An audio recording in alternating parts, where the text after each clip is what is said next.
예수님의 족보에서 아브라함과 다윗의 연결고리는 매우 중요합니다. 이는 예수님이 약속된 메시아임을 증명하며 그의 출생이 구약의 예언을 성취하고 있음을 나타냅니다. 더 나아가 예수님의 탄생은 선지자들의 예언과 깊은 연관이 있습니다. 특히 처녀가 아들을 낳는다는 예언은 그의 신성과 특별한 출생을 강조하는 중요한 요소입니다. 세례 요한의 역할은 예수님의 사역을 준비하는 데 결정적이었습니다. 그는 구원의 메시지를 전하며 사람들에게 회개를 촉구하고 예수님을 소개합니다. 예수의 세례와 성령의 임재는 그의 사역의 시작을 의미합니다. 이는 예수께서 공적인 사역을 시작하기 위한 중요한 순간으로 하나님과의 관계가 강화된 것을 보여줍니다. 예수께서는 시험을 받으시면서 말씀의 힘으로 마귀의 유혹을 물리치셨습니다. 이는 신앙의 중요성과 하나님의 말씀에 의지하는 삶의 모범을 보여줍니다. 또한 예수께서 갈릴리에서 외치며 제자들을 부르시는 장면은 그의 사역의 확장을 나타냅니다.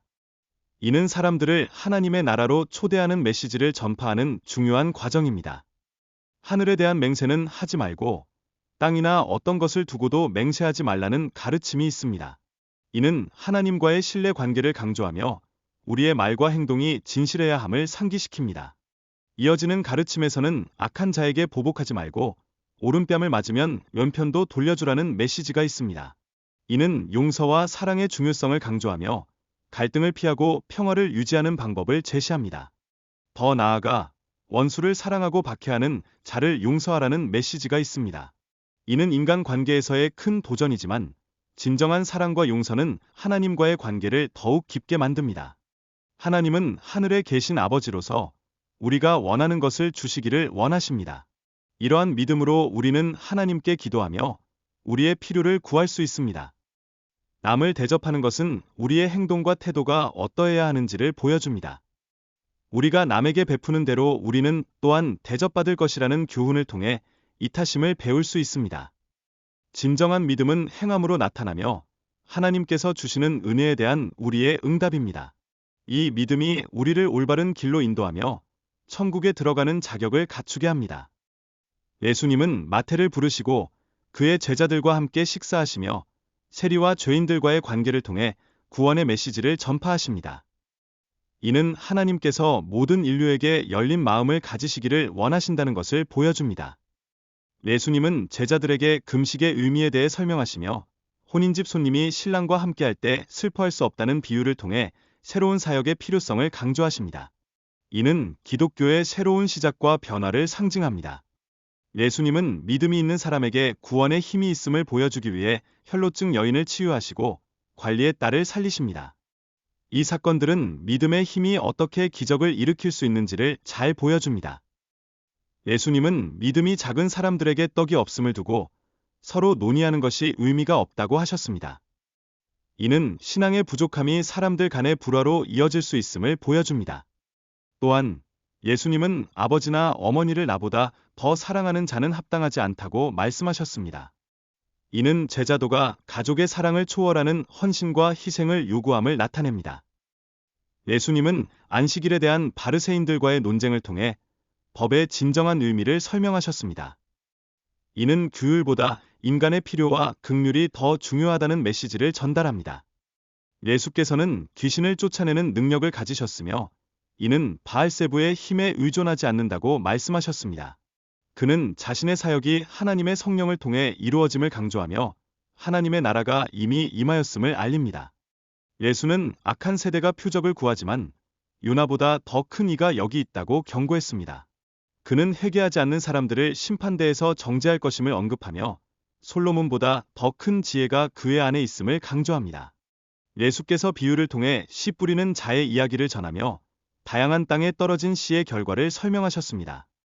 이는 사람들의 마음속에 있는 반응과 믿음을 비유적으로 나타내고 있습니다. 비유 중 하나인 진주에 대한 예시는 천국의 가치를 강조합니다. 극히 값진 진주를 발견한 사람처럼 신앙의 가치는 모든 것을 포기할 만큼 귀중하다는 메시지를 전달합니다. 예수께서는 비유를 통해 세상의 끝과 악인을 갈라내는 심판의 날을 설명하셨습니다. 이 비유는 신자에게 의인과 악인을 구별하는 중요성을 일깨우고 있습니다.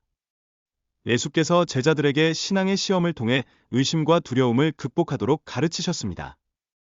이는 신자들이 믿음을 가지고 어려움을 극복해야 함을 강조하는 교훈입니다. 예수님은 마음에서 나오는 악한 생각들이 사람을 더럽게 한다고 말씀하시며 이러한 내적인 문제를 해결하는 것이 중요하다고 강조하셨습니다. 외적인 행동이 아닌 내적인 변화가 필요하다는 메시지를 전달하십니다. 가난한 여인의 믿음에 대한 이야기를 통해 예수님은 믿음의 크기가 얼마나 중요한지를 보여주셨습니다. 여인은 예수님께 소리 지르며 도움을 청하였고 결국 그녀의 믿음이 응답받게 됩니다. 예수님은 제자들에게 사람들의 배고픔을 걱정하시며 그들을 돌보는 것이 얼마나 중요한지를 가르치십니다. 이를 통해 사람에 대한 연민과 사랑의 필요성을 강조하십니다. 또한 예수님은 어린아이를 통해 겸손의 중요성을 강조하며 천국에서 큰 자는 자기를 낮추는 자임을 알려주셨습니다. 이는 신앙생활에서의 진정한 겸손과 그에 따른 축복을 나타내는 것입니다. 예수님은 실족하게 하는 일이 세상에 화를 가져온다고 경고하셨습니다. 이는 우리 자신의 행동이 다른 이에게 미치는 영향을 심각하게 받아들여야 한다고 강조합니다. 또한 예수님은 만일 손이나 발이 범죄하게 한다면 그것을 제거하라고 말씀하셨습니다. 이는 우리의 영적 삶을 위해 필요한 것이 무엇인지 깊게 고민하고 실천해야 함을 의미합니다. 예수님은 결혼에 대한 질문에 답하시며 음행을 제외한 이유로 아내를 버리는 것이 옳지 않다고 말씀하십니다. 이는 결혼의 성스러움과 그 목적을 다시 한번 일깨우는 중요한 교훈입니다. 부자 청년이 예수님께 영생을 얻기 위한 선한 일을 묻고 예수님은 계명들을 지키라고 하십니다. 이 대화는 물질적 재산과 영적 가치 사이의 갈등을 잘 드러냅니다. 예수님은 제자들에게 부자가 천국에 들어가는 것이 어렵다고 말씀하시며 하나님의 나라에 대한 진정한 이해가 필요하다고 강조하십니다. 이는 우리 모두에게 경각심을 주는 중요한 메시지입니다. 또한 예수께서는 제자들에게 믿음의 중요성을 가르치며 믿음이 겨자씨만큼만 있어도 능히 기적을 행할 수 있음을 알리셨습니다. 이는 신앙생활에서 믿음이 갖는 힘과 역할을 드러냅니다. 예수께서 성전에서 장사하는 사람들을 내쫓으시며 성전의 본래 목적을 되찾으려 하셨습니다. 이는 신앙의 순수성을 회복하고 기도하는 집으로서의 성전의 의의를 강조하는 중요한 행동이었습니다. 예수께서 대제사장들과 장로들에게 자신의 권위에 대해 질문하셨습니다. 이는 그들의 무지와 예수님의 정체성에 대한 인식을 강조하며 신앙의 진정성과 권위에 대한 논란을 불러일으킬 수 있습니다. 예수님은 세금에 대한 질문에 대해 대답하시며 가이사의 것은 가이사에게, 하나님의 것은 하나님께 드리라고 하셨습니다.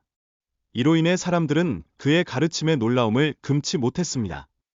부활이 없다고 주장하는 사두개인들이 예수님에게 질문하였고 예수님은 성경을 인용하여 하나님이 살아있는 자의 하나님임을 설명하셨습니다. 이로 인해 사람들이 그의 가르침에 감명을 받았습니다. 또한 예수님은 율법 중 가장 큰 계명으로 하나님을 사랑하고 이웃을 사랑하라고 가르치셨습니다. 이 두 계명은 모든 율법과 선지자의 핵심으로 여겨집니다. 예수께서는 사람들이 그리스도라 주장하는 자들로부터 미혹을 받지 않도록 주의하라고 말씀하셨습니다. 이는 믿음을 지키고 올바른 길을 따르기 위한 중요한 경고입니다. 예수님은 재난의 시작을 언급하며 민족과 나라가 서로 대적할 것이라고 예언하셨습니다. 이러한 사건들은 종말의 징조로 해석되며 신자들은 이를 통해 경각심을 가져야 합니다. 마지막 때에 사람들은 일상적인 삶에 몰두하며 경각심을 잃고 예수의 재림을 준비하지 않는 모습이 그려집니다. 이는 경계해야 할 중요한 메시지로 항상 준비된 상태를 유지해야 함을 강조합니다. 예수께서는 재능을 활용하여 남을 섬기는 것이 중요하다고 말씀하셨습니다. 우리는 주어진 재능을 통해 자신뿐만 아니라 타인에게도 도움을 줄 수 있는 기회를 가져야 합니다. 하나님께서 우리에게 주신 것들을 잘 관리하고 활용하는 것이 중요하다는 메시지를 전달하셨습니다. 우리는 자신의 삶에서 받은 축복을 잊지 않고 이를 소중히 여겨야 합니다. 또한 예수께서는 우리가 다른 사람에게 어떻게 대하느냐에 따라 우리의 삶이 달라질 수 있음을 경고하셨습니다. 특히 작은 자에게 한 행동이 곧 하나님께 한 것과 같다는 점을 강조하셨습니다. 유다의 배신은 예수의 운명에 결정적인 영향을 미칩니다. 유다는 예수에게 입맞춤으로 그를 식별하였고 이는 배신의 상징으로 여겨집니다. 예수께서 체포되는 순간 그는 자신의 사명에 대한 확신을 보입니다. 그는 대제사장들에게 무죄를 주장하며 고난을 받아들이는 모습을 보여줍니다. 베드로의 부인은 제자들의 두려움을 나타냅니다. 베드로는 예수를 3번 부인하며 이는 인간의 약함을 상징적으로 보여줍니다. 예수님께서 십자가에 못 박히신 후 그의 죽음이 어떻게 인류를 구원하는지를 강조합니다. 가난한 자들과 함께 하시며 그들의 고통을 이해하고 있다는 메시지를 전달합니다. 부활의 사건은 예수님의 신성을 증명하며 많은 사람들이 그를 믿게 되는 계기를 마련합니다. 이로 인해 초기 기독교 공동체가 형성되는 배경을 제공하게 됩니다. 예수님이 부활하신 후 제자들에게 나타나 그들을 격려하고 평안을 주신 장면은 믿음의 중요성과 함께 복음을 전파할 사명을 부여하는 것입니다.